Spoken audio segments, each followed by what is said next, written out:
संक्षिप्त करें। धन्यवाद सर। ठीक है, समय के आधार पे मेरी एक बेनती है, जो कॉलोनी है, आप अपने प्रशासनिक अधिकारियों को पीजीआई की टीम लेके, 32 की टीम लेके, डॉक्टरों की या 16 की टीम लेके सर्वे करा लें कॉलोनी में, घर घर।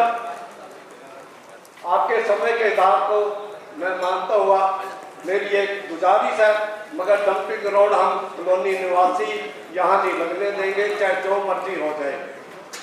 ठीक है, धन्यवाद राज सिंह जी। नेक्स्ट श्रीमती कमला देवी। और संक्षिप्त में अपना जो भी कुछ कहना है संक्षिप्त में बात करें। धन्यवाद। मेरे आए हुए सहपाठी ऑफिसर माताएं बहनाएं सबको मैं नमस्कार करती हूँ। मैं कमला देवी चौहान, हाउस नंबर 353 DMC डड्डू माजरा कॉलोनी। मेरी आवाज आ रही है? मैं BOB बैंक ऑफ बड़ौदा से हेड कैशियर रिटायरमेंट हूँ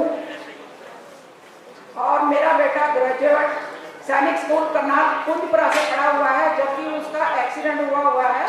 तो वो बोलता है कि मम्मी पर्दों के ऊपर थोड़ा परफ्यूम लगा दो, स्मेल आ रही है। 34 में मुकुट हॉस्पिटल में उसका इलाज हुआ, तो उन्होंने कहा कि हड्डी जुड़ी नहीं 3 मंथ में, तो 6 मंथ कैसे लगे कि स्मेल इतनी है। कुछ मेडिसिन खाता है, कुछ परफ्यूम आता है डड्डू माजरे का। तो जब मैं दिल्ली घूमने जाती थी तो हम कहते थे D4 दिल्ली का पहाड़।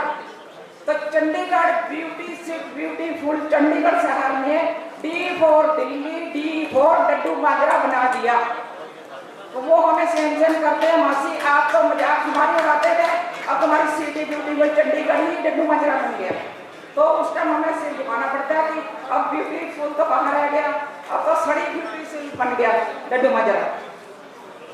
तो जिन्होंने जितने भी मेरे कैबिनेट के छोटे बड़े माताएं बहनें भाई, सुरेंद्र जी, सतीश मंडल जी, कपूर साहब जी, हरजिंदर प्रिंस जी, जिन्होंने भी जितनी बाइट दी मैं उनसे संतुष्ट हूँ। और मैं ज़्यादा ना कुछ कहते बोलते समय नहीं है बोलने के लिए। दर्द तो बहुत है, जब घड़े के अंदर पानी डालते रहो तो वो एकदम ऊपर छलक जाता है। इसलिए सबके आपने सुन लिया, वो दर्द एक ही है कि डड्डू माजरा में जो प्लांट लगा रहे हो ना लगाने देंगे, ना लगाने दे देंगे। और चाहे DC साहब रिपोर्ट कर दें कि वो चंडीगढ़ पुलिस आ जाए, फोर्स आ जाए, तो जेल भरो आंदोलन मैं शुरू करूंगी, हम कुर्बानी देंगे। और जो भी मर चुके हैं टीबी से, कैंसर से, गले में कैंसर, पेट में कैंसर, उनकी मौत को तो हम दबा चुके हैं। लेकिन मेरे कैबिनेट के सदस्य खड़े होना, 1 मिनट खड़े हो, स्टेज में जल्दी कुछ बोलना चाहती प्रिंस जी, उठो 1 मिनट। सुनील कोटी उठो, आप मेरे साथ हो, एग्री हो, डड्डू माजरे वाले एग्री हैं। मैं मरण वरंत पे बैठूंगी, उस दिन आप भी मेरा साथ दें। ठीक है कमला देवी जी के बाद नेक्स्ट कौन है? श्री विनोद विशिष्ट। मैं Vinod Vashisht, convener city forum of resident welfare organisation Chandigarh. आज मैं जो म्यूनसिपल कॉर्पोरेशन चंडीगढ़ का बायोमेथनेशन नया एक प्लांट लगाने की प्रपोजल है, जिसके लिए चंडीगढ़ पोल्यूशन कमेटी ने ये मीटिंग बुलाई है कि क्या इस प्लांट को एनवायरमेंट क्लीयरेंस दी जाए या ना दी जाए, उसके विषय में बोलूँगा, उसी पे सीमित रहूँगा। सबसे पहले मैं जितने भी लोग आए हैं उनको ये जरूर बता दूँ, मैं 22 सेक्टर से आया हूँ, ज़्यादातर लोग इधर की थे, पूरा शहर आपके साथ है, कभी आपको अकेले ना समझना। शहर में रेजिडेंट एडमिनिस्ट्रेशन सभी हैं, अपना अपना सब काम करते हैं और करना भी होता है, पर आपके साथ हैं। जो ज़्यादातर सभी ने जितने लोगों ने भी बोला है, उनकी सारी मेन समस्या है जो डंप यार्ड है, कूड़े का पहाड़ 1, 2, 3 हो गए, वो समस्या है। और इसका रूट कोज क्या है? इसका रूट कोज था है जो 2007 में जेपी प्लांट प्रोसेसिंग का लगाया गया, जो 2020 पिछले 4 साल से बिल्कुल बंद है, वो ही नहीं चल रहा। अगर वो प्लांट चलता होता तो ना तो आपको डंप यार्ड दिखता, ना आपके घरों में इतनी प्रॉब्लमें आती। था उससे कोई प्रॉब्लम होती। अकेला यहीं पे प्रोसेसिंग नहीं होती वेस्ट की, आपको मैं ये बात भी क्लियर कर दूं, यहाँ पे शहर की किचन का, हाउस होल्ड का कूड़ा प्रोसेस होता है। इसी तरह अगर आप पीजीआई में चले जाओगे, 32 सेक्टर के हॉस्पिटल में चले जाओगे, वहाँ पे हॉस्पिटल वेस्ट और ह्यूमन ऑर्गन्स का वेस्ट प्रोसेस होता है। वहाँ पे लोग, डॉक्टर, पैरामेडिकल स्टाफ, लोग चाय नाश्ता भी करता है, वहाँ लोग रहते भी हैं। तो मेन कारण है हमारी प्रोसेसिंग नहीं हो पा रही ठीक से। अगर प्रोसेसिंग होती तो ना तो ये कूड़े का पहाड़ बनता, ना आप लोग जहाँ इकट्ठे हुए होते। तो दूसरी बात है, ये जो नया प्लांट लगाने की बात हो रही है, बायोमेथिनेशन प्लांट, इसको मैंने स्टडी किया है, 434 पेज की रिपोर्ट थी, मैं पढ़ के आया हूं। अगर 550 टन पर डे का कूड़ा शहर में पैदा होता है, इस रिपोर्ट के मुताबिक जो सीएनजी है वो अकेली 3.6% ही बनेगी। 100 में से मात्र 3% ही सीएनजी बनने जा रही है और 47% ऐसा प्रोडक्ट या बाई प्रोडक्ट होंगे टेंजिबल, जो हमारे पल्ले बढ़ जाएंगे। अगर 100% कूड़ा है, 50% हमारे पास बच गया दूसरी फॉर्म में, जो फॉर्म हो सकती है, आरडीएफ फ्यूल हो सकता है, इनर्ट हो सकती है, रिसाइक्लेबल चीजें हो सकती है, या कंपोस्ट हो सकता है। 4 तरह की वो चीजें होंगी, जो 47% है। तो अगर ऐसा प्लांट लगा दिया गया, एक समस्या को सुलझाने के चक्कर में एक सबसे बड़ी समस्या हमारे लिए खड़ी हो जाएगी। 47% जो चीजें हैं, वेट है, इसको कैसे निवारण करेंगे। बड़ा आसान लगता है कहना कि जी सीमेंट प्लांट ले लेंगे। सीमेंट प्लांट आज की डेट में इंडिया में नहीं ले रहे, क्योंकि जो क्वालिटी ऑफ आरडीएफ है उसमें क्लोरिक वैल्यू होती है, वो उस क्वालिटी की नहीं है, और उनको चाहे फोर्स है 5% लेना जरूरी है, तब भी वो नहीं ले रहे। तो आपके पास एक ये 47% जो चीजें हैं जो इससे बन के निकलेंगी, एक चौथा पहाड़ खड़ा हो जाएगा डुड्डू माजरा में। तो इस टेक्नोलॉजी का एज फार एज चंडीगढ़ का जो रीजन है, जहां लगाने का कोई फायदा नहीं है, क्योंकि ये टेक्नोलॉजी जहाँ पे एक तरह का क्लाइमेट होता है पूरा साल, वहाँ के लिए अच्छी है। जैसे गोवा, जहाँ पे हमारे सर्दी भी है, सर्दी में ये टेक्नोलॉजी जिससे काम ही नहीं करती, आपका काम ही नहीं हो, प्लांट ही करेगा। दूसरा, पूरी दुनिया में इस टेक्नोलॉजी को, प्लांट को कहीं ऐसी जगह नहीं लगाया जाता जहाँ पे अर्बन डेंसिटी ऑफ पॉपुलेशन ज़्यादा हो, जहाँ पे लोग रहते हो वहाँ के प्लांट कभी नहीं होता है। तो इसी तरह इस प्लांट में लगाने से कुछ ऐसे हार्मफुल टॉक्सिक्स निकलेंगे, जैसे कि फुरान और डाइऑक्सिन, जो ह्यूमन बीइंग्स के लिए बहुत खतरनाक है। और इस जो एनवायरमेंटल इंपैक्ट असेसमेंट है जो दी गई है, इसमें इन दोनों का जिक्र ही नहीं है, जो ये साइलेंट है कि इनका क्या इम्पैक्ट होगा। और जो टेक्नोलॉजी है बायोमेथिनेशन, ये इन 2 टॉक्सिन्स को रिमूव ही नहीं कर सकती। इनको रिमूव करने के लिए इंसिनरेशन प्लांट होता है, हाई टेम्परेचर फर्नेसेस होती हैं। और चंडीगढ़ एक लैंडलॉक्ड सिटी है, इसका काफी त्रिवन उदाहरण है सिंगापुर। सिंगापुर भी एक सीलॉक्ड सिटी है, दोनों एक जैसे हैं। सिंगापुर में आज की डेट में 4 प्लांट चल रहे हैं, चारों के चारों प्लांट वेस्ट टू एनर्जी हैं, कोई भी बायोमेथिनेशन नहीं है। वेस्ट टू एनर्जी प्लांट क्या होता है, इसमें 900 डिग्री, 1000 डिग्री, 850 डिग्री की फर्नेसेस होती हैं, वो भी 100-150 फीट लंबी चिमनीज होती हैं, जिसमें 100% अगर कूड़ा डालते हैं 90% उसमें प्रोसेस हो जाता है, अकेला 10% आपके हाथ में आता है। इस वाली बायोमेथिनेशन में 47% आपके हाथ आ रहा है। तो हमें सिंगापुर का मॉडल अपनाना चाहिए, जिसमें कि हम सीधी वेस्ट टू एनर्जी बनाएं, ना कि ये नहीं है कि बाद में हम यही वेंडर जी ढूंढते रहें कि हमने अपनी आरडीएफ फ्यूल की पैलेट्स को कहाँ देना है, हमने अपने सीएनजी को कहाँ बेचना है, इसी काम में पड़े थे। तो मेरा यही कहना है कि ये चीज़ बिल्कुल नहीं होनी चाहिए, कम से कम ये वाला प्लांट। और साथ में मैं ये भी कहूँगा, इस प्रपोजल के लिए जो एप्लीकेंट है वो चंडीगढ़ पोल्यूशन कमेटी नहीं है। इस प्रपोजल के लिए जो एप्लीकेंट है वो चंडीगढ़ म्युनिसिपल कॉर्पोरेशन है। पोल्यूशन कमेटी का काम तो ये है कि सेंस एनवायरमेंटल सेंस क्लियर करना कि नहीं करना। और अभी हाल ही में चंडीगढ़ म्यूनिसिपल कॉर्पोरेशन के चंडीगढ़ में पूरी डिस्पेंसेशन चेंज हो गई है, नया मेयर है, नया एमपी है, कल नए गवर्नर साहब आ रहे हैं, तो उनको भी अपना रुख क्लियर करना चाहिए। धन्यवाद। Thank you. श्री सुनील गोप। गुजारिश करूंगी कि थोड़ा ब्रीफली बात करें, अपनी समस्या बताएं, अपने सुझाव मैडम को। आप चिंता ना करें, हमारी 4 लाइन में बात होती है हमारी। चलिए बहुत अच्छे, आपका नाम बता दीजिए सर पहले। सबसे पहले आप सभी को जय भीम जय भारत। मेरा नाम सुनील बोध ठीक है। और गड्डूमार निवासी हैं। आप लोग सब अधिकारी बैठे हैं, मुझे एक बात समझ नहीं आती, कमिश्नर साहब गोवा से भी मुझे देख के निकल गए और आज मुझे खड़ा हुआ जब मैं फिर चले गए उनके यहाँ से, पता नहीं क्यों। क्योंकि मेरे कुछ क्वेश्चन थे वहाँ गोवा में मैडम से प्लांट के रिगार्डिंग। मैडम प्लांट तो बहुत अच्छा है, साथी बैठे हैं यहीं पर गोवा वाले। तो मैडम ने क्या किया, एक प्लांट दिखाया हमें, वहाँ पे प्लांट जो है करीबन 40 किलोमीटर दूर प्लांट है वो, और आसपास इंडस्ट्रीज हैं। वहाँ मैडम ने प्लांट दिखाया जो आपने बताया, अपना शर्मा जी ने भी, एमपी जी ने, कि ऐसे बनाएंगे और सीएनजी बनाएंगे, वो सब था वहाँ पे। प्लांट अच्छा था, स्मेल भी थी, पर वो शहर से 40 किलोमीटर दूर था।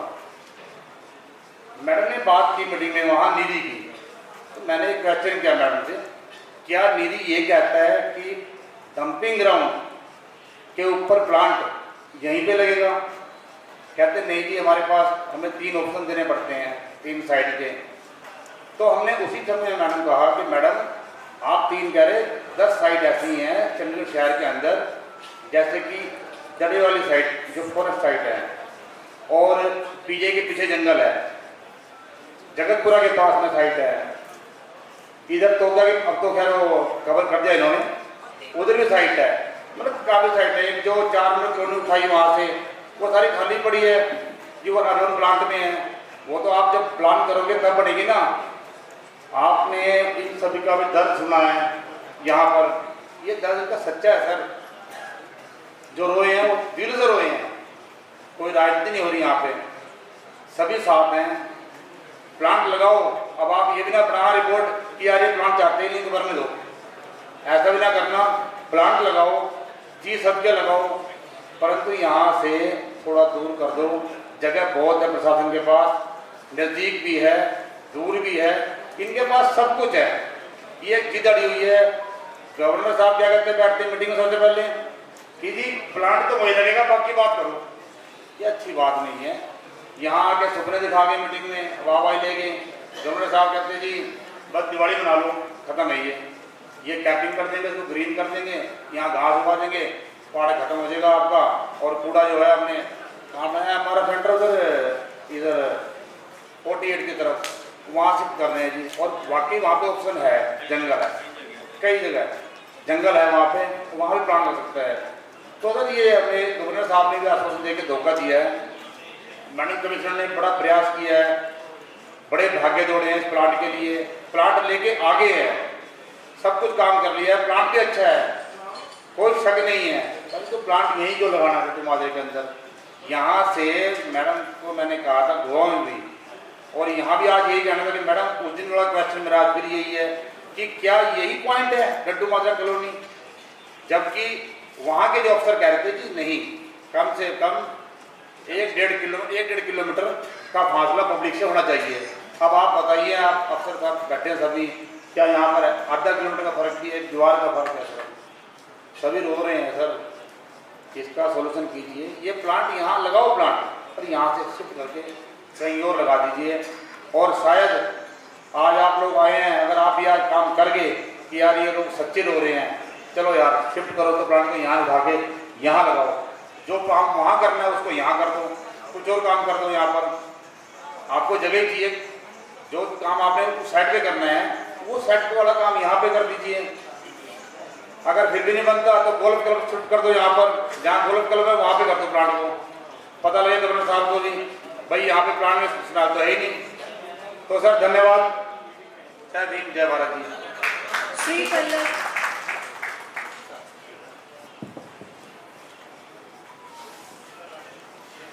सर अपना नाम बताकर संक्षेप में अपनी समस्या या अपने सुझाव बताइएगा please. Sure, sir. What's yours? I mean, you are the MC, or what do we? Are you the? What's your position there? Sir, I am state secretary for this public hearing. All right, आप so एक fine. बड़ी I'll ask you questions directly. Number one, we want to know the function and purpose of today's meeting. इससे क्या हो जाएगा?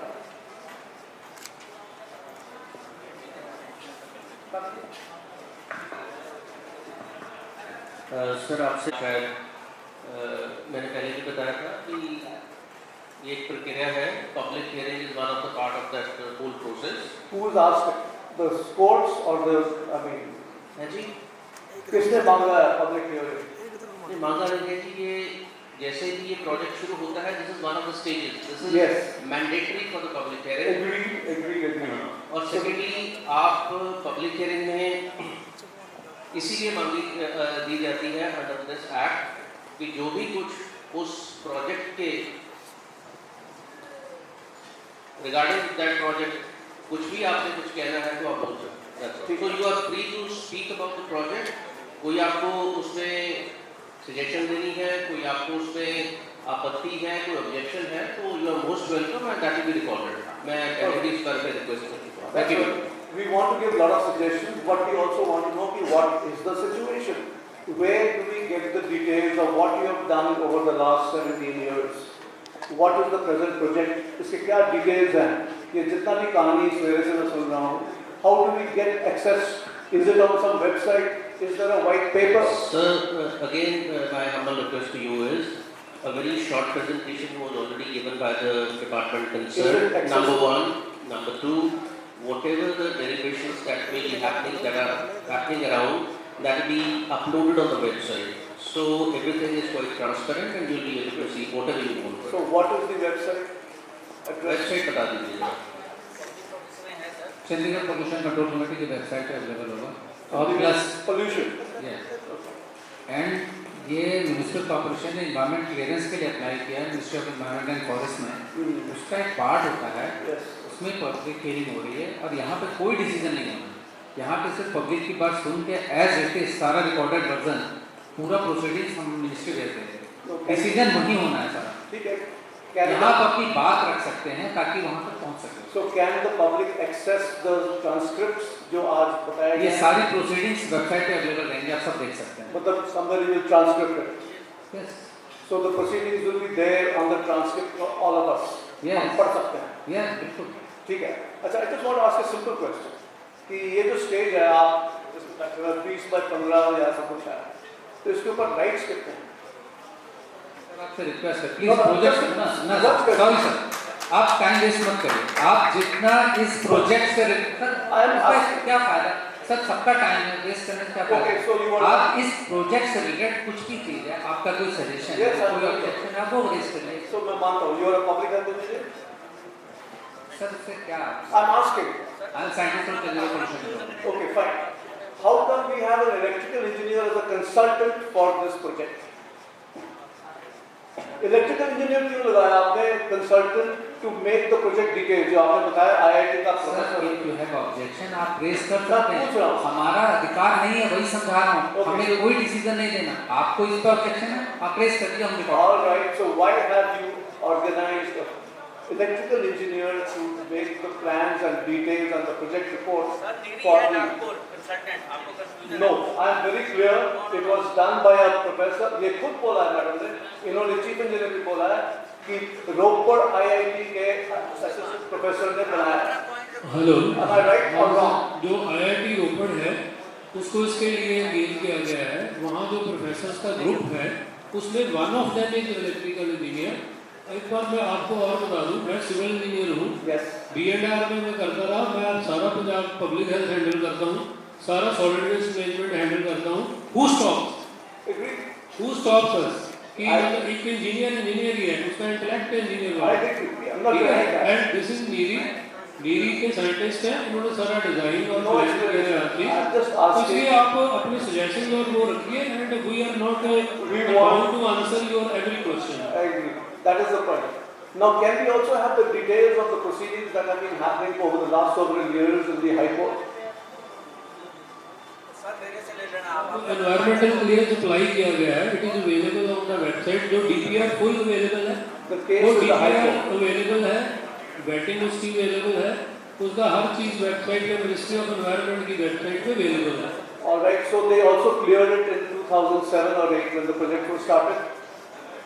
2007-8 no, those proceedings you can seek in RTI, No, but जो है इस प्रोजेक्ट का वो अवेलेबल है on the ministry of environment की वेबसाइट पे, सारा डीपीआर में। तो उन्होंने क्लियर कर दिया था 2008-9 या जब भी बना था ये, ऐसा मुझे नहीं नॉलेज में नहीं काउंसिल में, तो उस टाइम डिजाइन ठीक था। ये मैं मतलब आप बोलिए, तो आप गलत आई एम क्या? Not bound to answer your question I agree. Which I do not know. So my only question is, if the project You was, okay, give your suggestion, tell your question, but that will be recorded and that those will be sorted out when the proceedings will go to the ministry. we need the details in the public You seek in domain. RTI, No, I don't have to seek an you RTI. seek in RTI. No. You make a declaration, this is what we propose. This is all. I don't think. I need My, the my, details. my humble request to you, please, this whole proceeding is going on quite fine. Yes. आप लोगों को बुलाया इसीलिए भी related to project, आप please अपनी suggestions और अपने points रख दीजिए, that will be recorded and that will be uploaded on the website. Please stick to the, you know, the project work. Please don't move around the. Okay. I'll So where just, can we see those suggestions? Up to now, जितने भी suggestions आए हैं, आपको मेरा ख्याल 10 बारी हम बता चुके हैं, पहले जो बता चुके हैं, the first one to be asked number of times, it will be uploaded on the website when the proceedings are over. Please, up to now it's not been done. what is it? What are the details of the project available on the website? Kindly visit the website, please. By humble request, you are asking, totally irrelevant questions. Yes. Thank you very much. पिछले 30 दिन से available है, last Yes. Available, आप देखती हैं गारू सारी अफसर साहबान ते आए पतवंते सज्जन ते जगन माजरा कटीट बेस्ट ते बाकी सारे मैं ਤੁਹਾਡਾ ਜਿਹੜਾ ਮੈਂ ਪ੍ਰਿੰਸੀਪਲ ਰਿਟਾਇਰ ਹੈਗਾ ਕटीट बेस्ट ਤੋਂ ਰਿਟਾਇਰ ਹੋਇਆ ਸੀ। ਥੋੜਾ ਧਿਆਨ ਮੈਂ ਦਿਵਾਉਣਾ ਚਾਹੁੰਦਾ ਸਕੂਲ ਵੱਲ। ਇਹ ਜਿਹੜਾ ਸਕੂਲ ਹੈ ਇਹ ਬਿਲਕੁਲ ਹੀ ਉਹਦੀ ਕੰਧ ਲੱਗਦੀ ਹੈ ਆਪਣੇ ਤੁਹਾਡੇ ਡੰਪਿੰਗ ਗਰਾਊਂਡ ਦੇ ਨਾਲ। ਜਦੋਂ ਵੀ ਅੱਗ ਲੱਗਦੀ ਹੈ ਤਾਂ ਉਹ ਸਾਰਾ ਧੂਆਂ ਉਸ ਸਕੂਲ 'ਚ ਜਾ ਵੜਦਾ ਤੇ ਸਾਨੂੰ ਉੱਥੋਂ ਜਦੋਂ ਮੈਂ ਸੀ ਤਾਂ ਉਦੋਂ ਸਾਨੂੰ ਸਾਰੇ ਬੱਚੇ ਉੱਥੋਂ ਲੋਕੇਟ ਕਰਨੇ ਪੈਂਦੇ ਸੀ, ਜਿਹਦੇ ਤਾਰਨੇ ਪੈਂਦੇ ਸੀ ਪਿੱਛੇ, ਔਰ ਕਈ ਵਾਰੀ ਸੱਟਾਂ ਲੱਗੀਆਂ ਨੇ ਬੱਚਿਆਂ ਨੂੰ। ਉਹਦਾ ਕਾਰਨ ਇਹ ਹੈਗਾ ਕਿ ਉੱਥੇ ਗੁੰਮ ਹੋ ਜਾਂਦਾ, ਬਿਲਕੁਲ ਹੀ ਸਾਹ ਗੁੰਮ ਹੋ ਜਾਂਦਾ ਹੈ ਤੇ 5-6 ਬੱਚਿਆਂ ਨੂੰ ਹਰੇਕ ਵਾਰੀ ਤਕਰੀਬਨ 3.5 ਸਾਲ ਦੇ ਹੈ ਇੱਥੇ ਤੇ 5 ਜਾਂ 6 ਬੱਚਿਆਂ ਨੂੰ ਸਾਨੂੰ ਡਿਸਪੈਂਸਰੀਆਂ 'ਚ ਜਾਂ ਕਈ ਵਾਰੀ ਕਈ ਸਕੂਲਾਂ 'ਚ ਉੱਥੋਂ ਲੈ ਕੇ ਜਾਣਾ ਪੈਂਦਾ, ਹਸਪੀਟਲ 'ਚ ਲੈ ਕੇ ਜਾਣਾ ਪੈਂਦਾ। ਤਾਂ ਅੱਜ ਵੀ ਸੇਮ ਪ੍ਰੋਬਲਮ ਚੱਲ ਰਹੀ ਹੈ। ਜਾਂ ਤਾਂ ਦੇਖੋ ਬੱਚੇ ਤਾਂ 3000 ਤਕਰੀਬਨ ਕਿਤੇ ਪੜ੍ਹਦੇ ਨੇ ਤੇ ਉਹਨਾਂ ਬੱਚਿਆਂ ਦੇ ਲਈ ਜ਼ਰੂਰ ਕੋਈ ਨਾ ਕੋਈ ਇਸ ਤਰ੍ਹਾਂ ਦਾ ਕੀਤਾ ਜਾਵੇ ਜਿਹੜਾ ਇਸ ਡੰਪਿੰਗ ਗਰਾਊਂਡ ਦਾ ਜਿੰਨਾ ਵੀ ਅੱਗ ਲੱਗਦੀ ਹੈ ਜਦੋਂ ਤੇ ਜਾਂ ਜਦੋਂ ਵੀ ਪੋਲਿਊਸ਼ਨ ਦਾ ਕੋਈ ਇਨਵਾਇਰਨਮੈਂਟ ਬਣਦਾ ਜਿਵੇਂ ਕਿ ਅੱਜ ਕੱਲ੍ਹ ਬਣਿਆ ਹੋਇਆ ਜਿਹੜਾ ਜਿੰਨੀ ਬਰਸਾਤ ਹੁੰਦੀ ਹੈ ਉਹਦਾ ਸਾਰਾ ਦਾ ਸਾਰਾ ਉਹਨਾਂ ਬੱਚਿਆਂ ਦੇ ਉੱਤੇ ਇਫੈਕਟ ਬਹੁਤ ਭੈੜਾ ਪੈਂਦਾ ਤੇ ਤਕਰੀਬਨ ਹਰੇਕ ਬੱਚਾ ਸਾਹ ਦੀ ਪ੍ਰੋਬਲਮ ਨਾਲ ਜਿਵੇਂ ਤੁਸੀਂ ਦੱਸ ਰਹੇ ਨੇ ਬੱਚੇ ਜਿਹੜੇ ਰਹਿ ਰਹੇ ਨੇ ਉੱਥੇ ਨੇੜੇ, ਮੇਰਾ ਥੋੜ੍ਹਾ ਦੂਰ ਹੈ, ਮੈਂ ਇੱਥੇ ਸਾਡੀ ਵੈਸਟ ਰਹਿ ਰਹੇ ਹਾਂ, ਪਰ ਇਹ ਪ੍ਰੋਬਲਮ ਬਹੁਤ ਵੱਡੀ ਬਣੀ ਹੋਈ ਹੈ ਤੇ ਅਸੀਂ ਵੀ ਉਸੇ ਤਰ੍ਹਾਂ ਜਿਵੇਂ ਇਹਨਾਂ ਨੇ ਦੱਸਿਆ ਉਸੇ ਤਰ੍ਹਾਂ ਅਸੀਂ ਵੀ ਚਾਹੁੰਦੇ ਹਾਂ ਕਿ ਇਹ ਪ੍ਰੋਜੈਕਟ ਬੰਦ ਹੋਣਾ ਚਾਹੀਦਾ। ਪ੍ਰੋਜੈਕਟ ਵੀ ਬੰਦ ਹੋਣਾ ਚਾਹੀਦਾ ਤੇ ਇਹਨੂੰ ਰਿਮੂਵ ਕੀਤਾ ਜਾਵੇ। ਸਟਰੋਂਗਲੀ ਅਸੀਂ ਇਹਦੇ ਖਿਲਾਫ ਹੈਗੇ ਬਿਲਕੁਲ। ਔਰ ਸਾਰੇ ਦੇ ਸਾਰੇ ਇਹ ਵੀ ਹੈ ਕਿ ਵੀ 1 ਜਾਂ 2 ਜਾਂ 4 ਬੰਦੇ ਨੇ, ਤਕਰੀਬਨ ਸਾਰੀਆਂ ਸਾਡੀਆਂ ਜਿੰਨੀਆਂ ਵੀ ਸੁਸਾਇਟੀਜ਼ ਨੇ ਉਹਨਾਂ ਨੇ ਵੀ ਮਤੇ ਪਾਸ ਕਰਕੇ ਦਿੱਤੇ ਨੇ ਤੇ ਤੁਹਾਨੂੰ ਬਾਕੀ ਵੀ ਅਸੀਂ ਲਿਖ ਕੇ ਦੇਈ ਜਾਂਦੇ ਹਾਂ ਕਿ ਇਹ ਜਿਹੜੇ ਪ੍ਰੋਜੈਕਟ ਤੁਸੀਂ ਲੈ ਕੇ ਆ ਰਹੇ ਹੋ ਇਹਦਾ ਮੋਟਿਵ ਤਾਂ ਸਿਰਫ ਪ੍ਰੋਸੈਸ ਕਰਨਾ ਹੈ। ਇਹਦਾ ਪ੍ਰੋਸੈਸ ਕਰਨਾ ਠੀਕ ਹੈ, ਤੁਸੀਂ ਕਰ ਰਹੇ ਹੋ ਪ੍ਰੋਸੈਸ, ਪਰ ਫਿਰ ਵੀ ਗੰਦਗੀ ਤਾਂ ਉੱਥੇ ਆਣੀ ਹੈ ਨਾ, ਉਹ ਕਿਸੇ ਨਾ ਕਿਸੇ ਢੰਗ ਨਾਲ ਉਹ ਅਫੈਕਟ ਕਰੇਗੀ। ਇਸ ਕਰਕੇ ਤੁਹਾਨੂੰ ਬੇਨਤੀ ਹੈ ਇਹਨੂੰ ਤੁਸੀਂ ਸਾਡੀ ਸਲਾਹ ਮੰਨੋ, ਇਹਨੂੰ ਕਿਤੇ ਹੋਰ ਜਾਂ छोटे छोटे टुकड़े जो बना लो या जो भी तुम करना चाहते हो, पर इतने का खैड़ा तुम छो। Thank you so much, thank you. Next कौन है? श्री इधर भी, श्री सुरेंद्र। इधर भी। इंदर, इंदर जी छोटे से मैं अपनी समस्या बताएं। Thank you ma'am. ओके, हम समय बताइए। मेरा नजर भी बाजार गाँव से। मैं जैसा कि मैंने बोला था कि हिस्ट्री कुछ बताया हिस्ट्री के बारे में, तो मैं हिस्ट्री की बात करूँगा। पहले इस डंपिंग ग्राउंड से पहले यहाँ पर स्पोर्ट्स का कॉम्प्लेक्स हुआ करता था। श्री हरमोहन धवन जी ने अपने टाइम में 1995 में इस डंपिंग ग्राउंड से पहले इसको स्पोर्ट्स कॉम्प्लेक्स घोषित किया था। उसका ओन रिकॉर्डेड भी बोर्ड एडमिनिस्ट्रेशन के पास है, उसको भी खत्म कर दिया गया। एडमिनिस्ट्रेशन को डंपिंग ग्राउंड लगा दिया गया। सेकेंडली 2019 में आदर्श क्रिकेट क्लब ने यहाँ पे बड़ा अच्छा टूर्नामेंट कराया था और लाखों रुपए लगा के अच्छी पिच बना रखी थी, जिसपे 35 से 40 लड़के और लड़कियाँ कोचिंग भी ले रही थी। उसी कोचिंग के साथ एक लड़की राखी नाम की जो एनसी में सेलेक्ट हुई है इसी डंपिंग ग्राउंड पे, जो कि एक प्ले ग्राउंड के तौर पर यूज किया जा रहा था। और 2019 में जो भूतपूर्व मेयर मिस्टर कालिया जी और कमिश्नर साहब के शर्मा जी उस समय पे मौजूद एडमिनिस्ट्रेशन जो आए थे वहाँ पे, उन्होंने इसी डंपिंग ग्राउंड को प्ले ग्राउंड के रूप में भी घोषित किया था। मैं शायद डेटू मास्टर को तो पता भी होगा, सुरेंद्र भाई साहब भी शायद मौजूद थे, दयाल जी वहाँ पे मौजूद थे। उस टाइम घोषणा भी हुई थी कि यहाँ पे डंपिंग ग्राउंड नहीं बनाएंगे, इसको हम प्ले ग्राउंड बनाएंगे, लेकिन वो सारी घोषणाएं रद्दी में चली गई। मैं इसीलिए बताना चाह रहा हूँ क्योंकि जितनी घोषणाएं पहले हुई हैं सब रद्दी में फेंक दी गई हैं और आज उस जो प्ले ग्राउंड को डंपिंग रोड बना दिया गया है। इसी के साथ अभी जैसे कि कॉलोनी वासियों ने सभी ने बोला कि भाई यहाँ पे प्रोजेक्ट लगाया जा रहा है, उस प्रोजेक्ट का फायदा सिर्फ और सिर्फ कुछ चंद लोगों को हो रहा है और हमें जो निगरान बीमारी के रूप में बीमारियाँ मिल जा रही है, जिससे कि हमारी स्किन प्रॉब्लम कुछ जैसे कि अस्थमा की प्रॉब्लम है, कैंसर की प्रॉब्लम है, वो हो रही है। और हम चाहते हैं कि सभी कॉलोनीवासी इस डंपिंग ग्राउंड के साथ साथ जो नया integrated solid waste management programme लगाया जा रहा है इसको यहाँ पर ना लगाया जाए, ताकि आने वाला जो भविष्य है, जो जनरेशन है, वो कम से कम बीमारी से निजात पा सके। नहीं तो हो सकता है कि जो कॉलोनीवासी हैं वो कम से कम 3000 घर है, अगर 11 एक घर से कोई बंदा भी निकलेगा तो 3000 तादाद में जो संघर्ष करेंगे, स्ट्रगल करेंगे, हो सकता है कि वो बहुत बड़ा आंदोलन भी हो सकता है। तो मेरा सुझाव यही है कि आप इस जो सॉलिड वेस्ट जो मैनेजमेंट आप लगा रहे हो प्लांट है, इसको यहाँ पे ना लगाया जाए, कहीं और लगाया जाए। ठीक है इंदर जी, धन्यवाद आपका बहुत-बहुत। Thank you. Thank you Inder ji. इनके बाद नेक्स्ट कौन है? Shri Rahul Mahajan, Gurnam Singh Randhawa.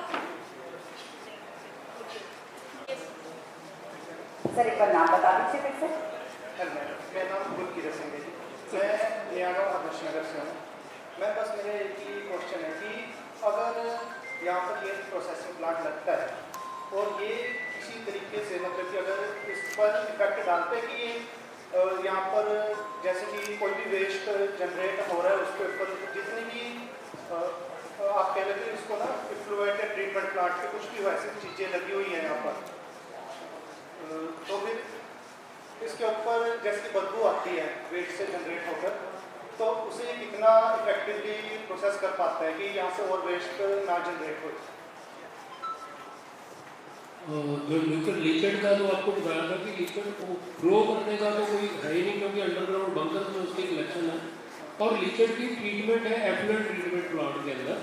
Effluent treatment plant भी ये आम एसटीपी नहीं है, इसमें पहले इसमें से अमोनिया रिमूव की जाती है, उसके बाद एसडीआर टेक्नोलॉजी है, एसडीआर से उसको ट्रीट किया जाता है, उसके बाद उसमें अल्ट्रा फिल्ट्रेशन है और फिर आरओ फिल्ट्रेशन है।